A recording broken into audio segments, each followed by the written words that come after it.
What's up, everybody? Happy Thursday and welcome to the Early Edge. We've got a great show for you today. We'll talk a little bit of NFL, some NBA, some college basketball, and of course, some Sony Open, which starts in, 2 hours, almost exactly. Got some matchups, first round leaders, stuff like that. Let's look at the recap screen before we bring in the stars of the show. I will say this. We went 6-2 yesterday, 2-5 today, but as a show, these recap screens dating back to Monday, 40 and 22. So certainly the recap screens have been a lot better than this, but we're going to try to improve on this like we always do. Little reminder on the Sports Podcast Awards. Don't forget to vote. The link is in the description. We are a finalist for Best Fantasy Betting and Gaming category in the Sports Podcast Awards. To help us bring home some hardware, use the link in the description to go vote. Voting is open until January 28th, so hit the link and vote for the Early Edge. All right, I vote to bring in the stars of the show. A lot happening across the sports landscape. I just mentioned some of the sports that are hot right now, but Larry, hello. Buckets, hello. Proppy, hello.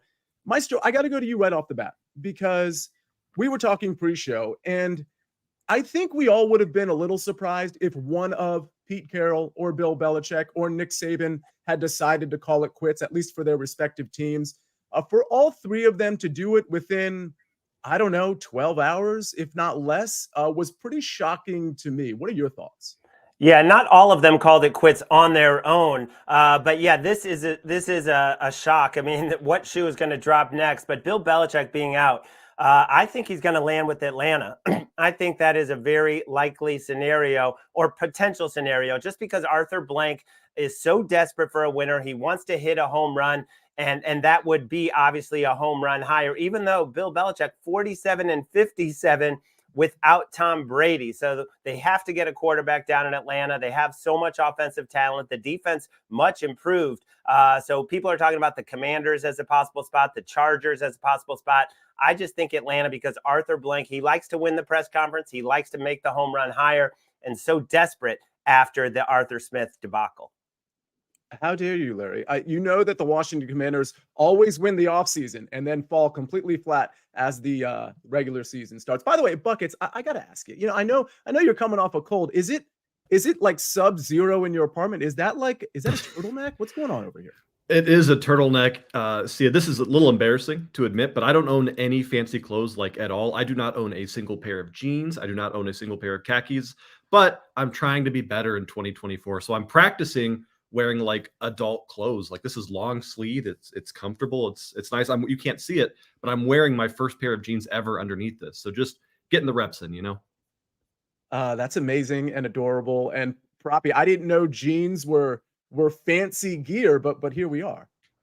Buckets is gearing up for this election. Buckets 2024. We've got him outfitted with some jeans. We've got the sweatpants on the shelf right now. The turtleneck looks absolutely fantastic. Buckets, we are raring to go. Yeah, Eduardo Diaz loves the turtleneck. By the way, Mike McClure's in the chat. If you have any questions for him, and by the way, Big Cheesy, I see you. Jason, Josh Davis, Chris Kish is in here. If you have not already, Matty Ice, I see you. Matt, you're in here. Hey, gang, he says, hit the like button if you haven't already. That's always super important to the show, and it's actually super important for you to do it right as we come on. So give yourself a little reminder. Let's hit that like button right when you get in here. Really appreciate it. All right, let's finally get to some breakdowns. Let's get to our marquee matchups before we get to some Sony Open picks and some official bets here. Let's start in the NBA. Proppy, I'm going to start with you. We've got the Nets. We've got the Cavs. Now, this thing, most people, if you're not following the NBA closely, you probably don't know. There's a game in Paris today, and it's in, let me check my watch. I don't wear a watch, by the way. Never have. It's kind of a weird thing about me. But if I had a watch, it would say this game is in literally 4 hours and 4 minutes. Proppy, the Cavs are -3.5, and the Nets have been not very good since a hot start. So I'm personally leaning towards the Cavs, but maybe I'm making the sucker play here. What you got? I am fired up for some day basketball here, Sia. But yeah, it's hard to really have a lot of confidence in the way the Nets are playing. They've really been disjointed, not a lot of cohesiveness, guys underperforming across the board, especially in the backcourt. They've also been extremely vulnerable to opposing guards. A la Donovan Mitchell, I expect to have a very big game in Paris. So, yeah, I think the Cavs just feel more comfortable backing them, even though they are shorthanded. They're missing Evan Mobley. They're missing Darius Garland, who are obviously two very good players, but they have started to play well, and I just have more confidence in Donovan Mitchell being the best player on the court, potentially dominating this game as well. So give me the Cavs in the 3.5. Yeah, I like that. Maestro, any thoughts on this one? Do you agree Cavs minus 3.5? Yeah, the money's coming in. It was Cavs -3 earlier. Even without those two guys that Alex mentioned, they're on a nice 8-3 run, and the Nets come in on a 3-11 skid. 2 of those wins over the Pistons, so you can almost throw those out. An inexplicable win over the Thunder. That was a great win. But yeah, I think everything points to Cleveland. All right, we're going to go to the Celtics Bucks next, but real quick, a couple questions in the chat.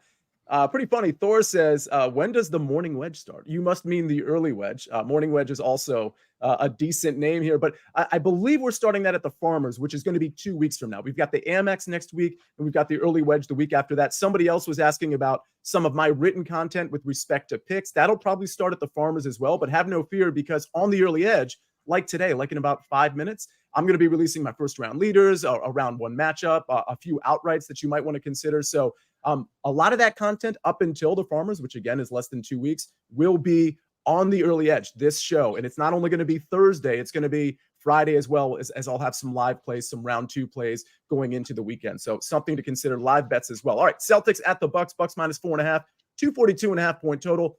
This one's at 7:30, so an absolutely normal time. Proppy, I'm going to you. Where are you at on this one? Yeah, I'm taking the Celtics, the dog here. I'm not sure why the Celtics are as significant underdogs as they are. To me, this should be closer to a pick 'em, in my opinion. The Celtics are without Kristaps Porzingis, but still offer plenty of firepower, obviously, with Jason Tatum, with Jaylen Brown, with Drew Holiday, who will be facing his old team. Derek White has been phenomenal as well. The Bucks are definitely playing good basketball. Got off to kind of a rocky start, but versus a team like the Celtics, in my opinion, who are the best team in the NBA, I just like what the Celtics have to offer. I like the way they're playing. They play really well together. We just see them become more and more cohesive as the seasons progress. So, yeah, give me the Celtics, and I believe it's at 4.5 points. That's right, 4.5 points. And Larry, do you agree? Do you agree with the Celtics in this spot? And not at all, because 5th game in 7 nights. They just played overtime last night. Tatum, Brown, White, those guys all played over 40 minutes. Porzingis was out last night. We'll see if he plays tonight. I think it's just a question who's going to suit up for Boston. The Bucks, they need this one. They were embarrassed last time out, but Dame is back. He was out with personal reasons last game, so they should be at full strength. Who's going to suit up for Boston? I think this game means a lot more to the Bucks, and that's why they're favored by 4.5.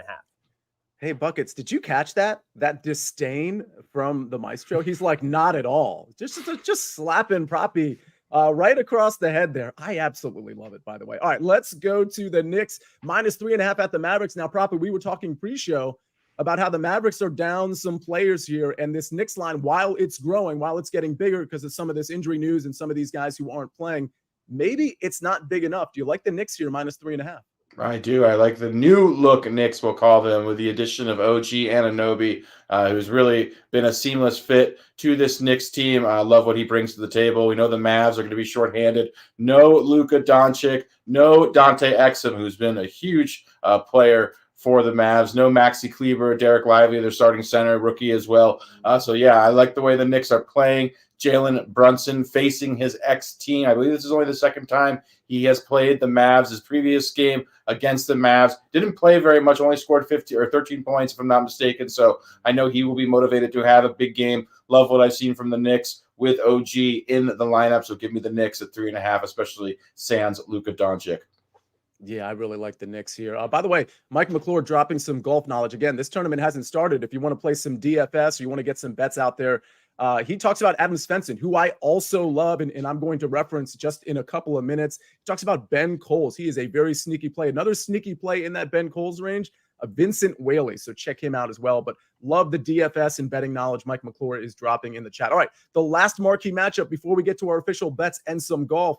It's the Suns. It's the Lakers. Now, Larry, I'm actually going to start with you here because I kind of think the Lakers are in a tough spot here because of how the Toronto coach called the Lakers out 2 nights ago, and he was extremely justified in doing that. Or was it yesterday? Oh, no, it was 2 nights ago. So long story short, I could see the Lakers maybe on the bad end of some calls here as sort of an overreaction from the officials. Now, I'm just taking a ride down narrative street here, but either way, what do you like in this game?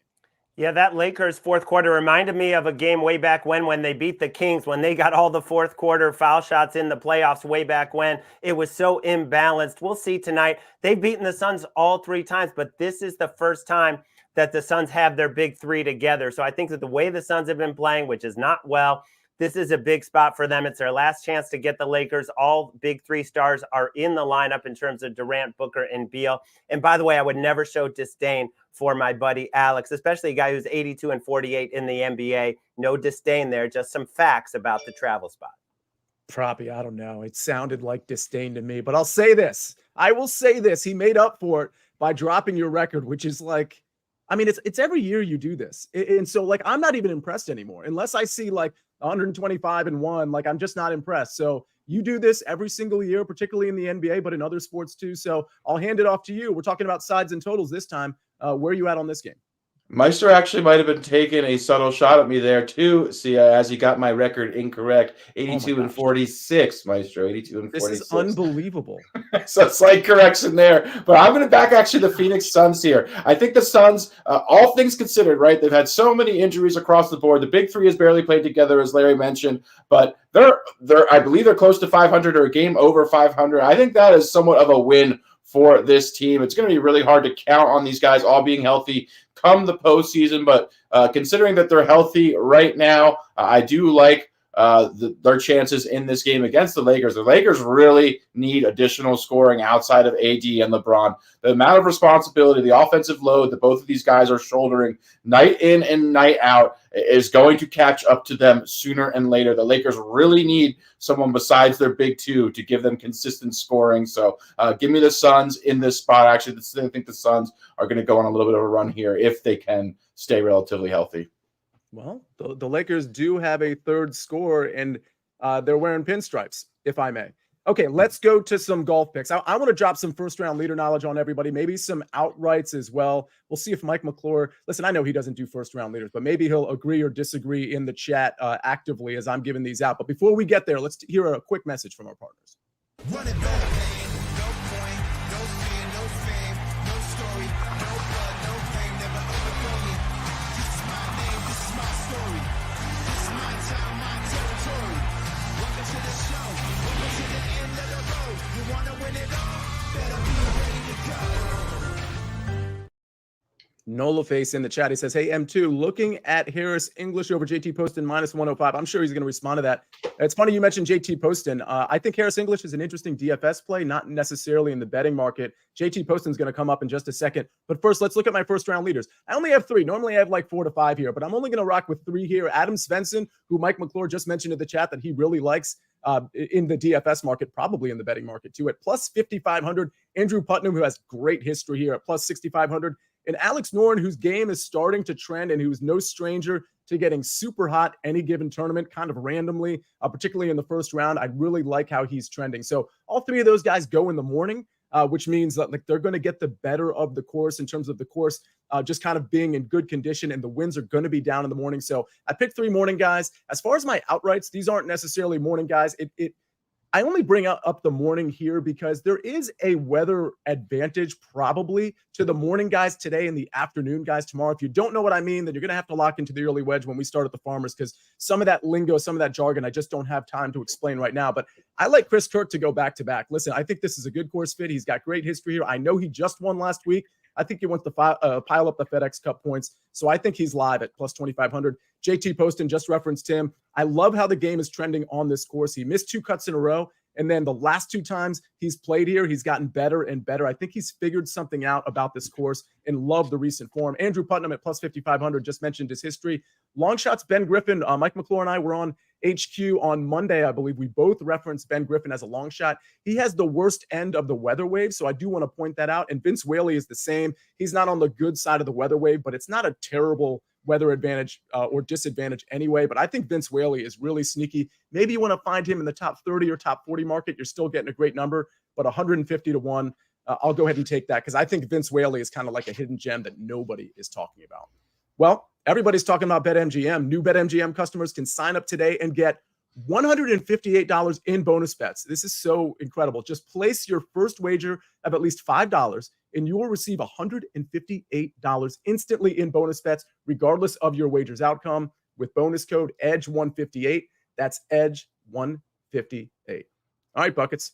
We've kept you quiet too long. I love your pick here, not because I know if it's good or not, but because you have one of these signature names that I absolutely love saying. So I'm not going to steal your thunder. It's your turn to talk with your turtleneck. So go ahead, sir. All right. See, well, is it Barcelona or Osasuna that you love saying? I don't remember. Osasuna. Osasuna, Sia. Well, hey, listen. As we all know, guys, cup games can be an absolute nightmare. We've talked about things like the FA Cup and the EFL Cup in England, where teams just don't care. Nobody tries. They rest their starters. They just want to get out of there. And so cup games can be very inconsistent and very tough to bet. With that being said, let's go ahead and bet on a cup game. I am looking at Barcelona and Osasuna in the Supercopa de España at 2 p.m. this afternoon. This is the semifinal, and the reason we're okay betting this particular cup game is because both managers have come out and said, we care about this. We're playing our best starting 11, and we have full intention of winning this matchup. This is not going to be one of those weird Chelsea's versus Northside High School that ends 0-0 because nobody wants to score. This is a game that should see goals. I'm taking both teams to score at -120 here, specifically because Barcelona's defense right now has more holes in it than my forehead. How do I still have acne as a 30-year-old? It's getting tiring, but that's fine. We're not going to worry about it. All we're going to worry about is having a party at the pay window here, because Barcelona has now conceded in 7 matches straight across all competitions, which included conceding goals to the likes of Antwerp and conceding to a third-tier team in the Copa del Rey. Osasuna will probably lose this game because Barcelona is Barcelona, but BTTS at -120 is an absolute gift for a line that I would have played all the way up to -150, Sia. Wow. And you might have said this already, but what time is this game? 2 p.m. Eastern this afternoon. Oh, so soon. Okay, sorry, I had to. I had to. That's the last time I'm going to do that for that team. All right. The chat was happy to hear my first round leaders and my outright, but I neglected to put a round 1 matchup out there, and that's because the round 1 matchup is my official play. So let's get to that right now. Again, round 1, we're just talking about the 18 holes that are going to happen today. This round 1 matchup, I believe you have after 12:10, like that's when this actual tournament starts. I think this occurs a couple hours after. Still, you're going to want to get this in before noon. I like Matt Fitzpatrick -135 over Hideki Matsuyama. Now, Fitzpatrick, I think, is a sneaky guy in this tournament to win. Not a lot of people are talking about him. Not a lot of people are playing him in DFS. He's not one of my winner picks, but I do think the game, while his approach has been a little bit off, I do think the game is trending, and the putter is really, really hot for Matt Fitzpatrick. That's really going to matter here. I mean, you want to keep it in the fairway, which generally Matt Fitzpatrick can do. You want to be hot on approach. He's kind of hit or miss there, but you definitely want to be hot with the putter, and he has really been gaining with the putter. On the other hand, Hideki Matsuyama, like, I don't want to call him broken. I mean, maybe it's just early in the season. Last season, he had some injuries. He had the neck injury, but we haven't seen Hideki Matsuyama, like vintage Hideki, for over a year now, at least not with any consistency. And honestly, last week he played at the Century, and he was not very good. He actually lost in 4 rounds because there was no cut. He lost 9.63 strokes putting. Like, that is unbelievable. That is an unbelievable number. And again, the ball striking is okay it's actually a little bit better than Matt Fitzpatrick, but the long and short of it is I think there's something going on with his game, and I want to strike in round 1 because I think Matt Fitzpatrick is going to be very comfortable here. -135 over Hideki Matsuyama. I'll say this before we get to Proppy's pick. We know that, especially with round 1 matchups, every book has like little variations. There's not a ton of consistency. If you have questions about a round 1 matchup, whether it pertains to Fitzpatrick or anybody else, I'll try to answer it on the show. But if you want to message me on Twitter, like, again, golf is a little weird. They don't have a ton of consistency. I'll do my best to get back to you on all of those. All right, we got to get to Propstarz pick. He's got a prop that I absolutely love. But before we get there, real quick message from our partners. It's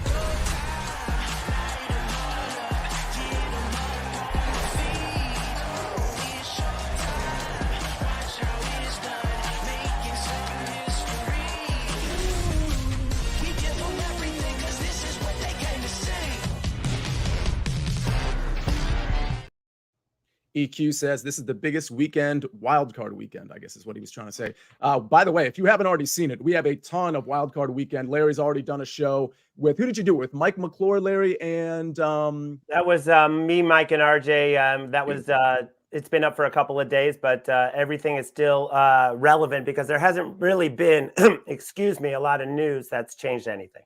Yeah, and you're going to drop a pick for Wildcard Weekend in just a couple minutes. And by the way, SportsLine, we're continuing to update SportsLine and get our picks in there. So there's a lot of picks on SportsLine. Don't forget that offer, 60% off the annual plan by just typing in winners as the promo code. All right, Proppy, it's your turn. We go back to the National Basketball Alliance buckets. Proppy, go ahead.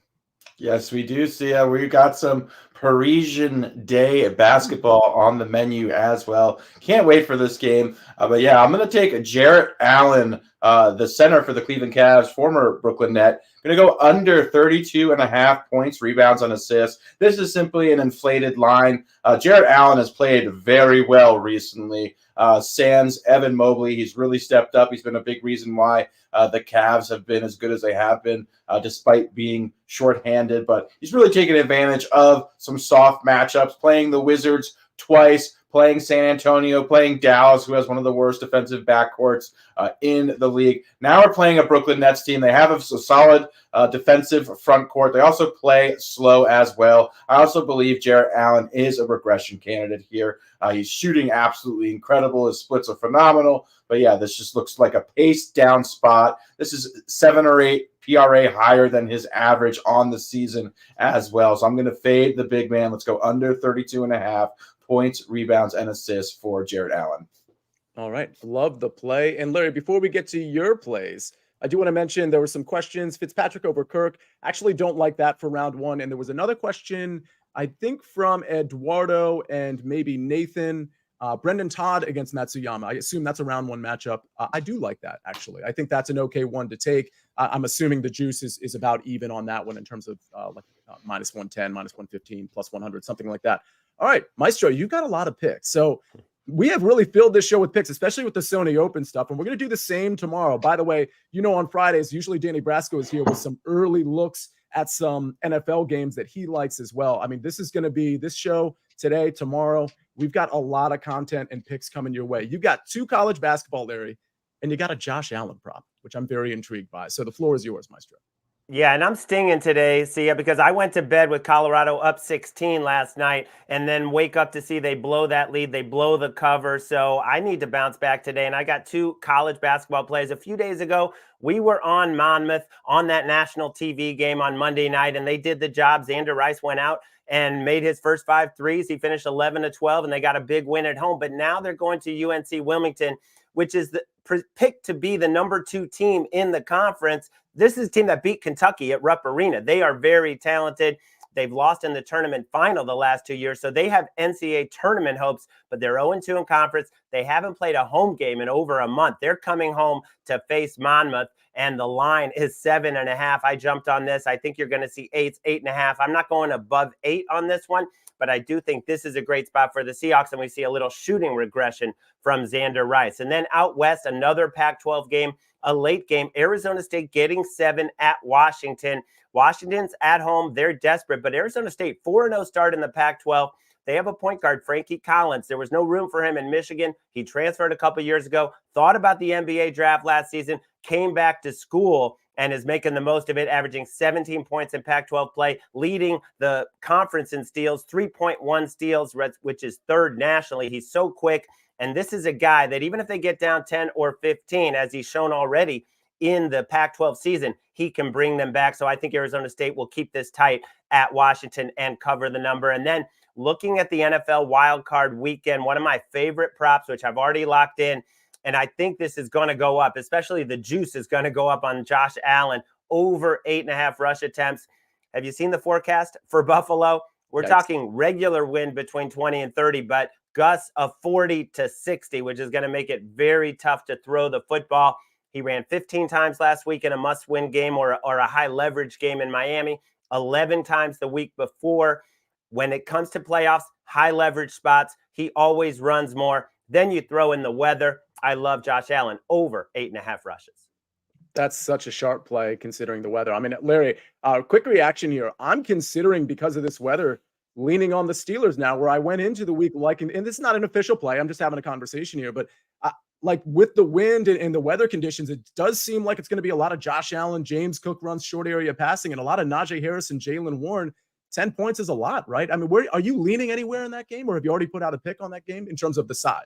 Yeah, no, and I think RJ made that exact same case when he posted Steelers plus 10 with the wind, and the lower total. Obviously, those 10 points become much more significant because obviously the Bills have a great advantage in their offense, but they may not be able to show it with the weather. So, yeah, I lean Pittsburgh, but that's a game that I haven't locked in anything on side or total. Yeah, fair enough. I'm going to put a couple plays on SportsLine today. A couple games I really like, so stay tuned for that. And it was somebody, I can't remember who, but they said they put Proppy's play in a couple of hours ago because Proppy had already put his on SportsLine. So don't forget, you're getting these picks early. You're getting the best lines when you're a member of SportsLine. Danny Brasco Buckets, he says he can't comprehend turtlenecks. His brain just can't comprehend them. And then Goat's Headful says, I can't stand anything around my neck. That's why I like unbuttoned golf polos, which of course is a shot at me. I can't even make fun of turtlenecks because of what I wear. Any reaction, Buckets? No reaction. No, I don't like him either. I'm just practicing. So I love it. I love it. You look great, by the way. All right. Speaking of looking great, let's look at the recap screen before we get out of here. Barcelona and Osasuna, both teams to score -120. I've got a Sony Open round 1 matchup. Get this in within the next couple hours. Matt Fitzpatrick -135 over Hideki Matsuyama. Proppy, he's put this out on SportsLine like most of our picks here. Jared Allen under 32.5 points, rebounds, and assists at -125. The Maestro, Larry Hartstein, UNC Wilmington -7.5. Arizona State +7. And Josh Allen over 8.5 rushing attempts. That's something you're probably going to want to lock in right now. Ladies and gentlemen, what a show. This was action-packed. And we had M Squared in there. We had Danny Brasco still in here. Probably some guys I missed. I see you, Josh Lucero. Love Bradley Jacobs is in here. Thank you, everybody, for being in here. What a show. We're going to have another great show tomorrow, packed with a bunch of picks, basketball, NFL, golf. We will have it all for you. Thank you so much for joining us and hitting the like button every time you get in here. On behalf of Propstarz, on behalf of Buckets, on behalf of Turtlenecks, on behalf of Maestro and Jake the Snake on the 1s and 2s and 5s and 6s. This is The Early Edge. I am the counselor, and we rest our case.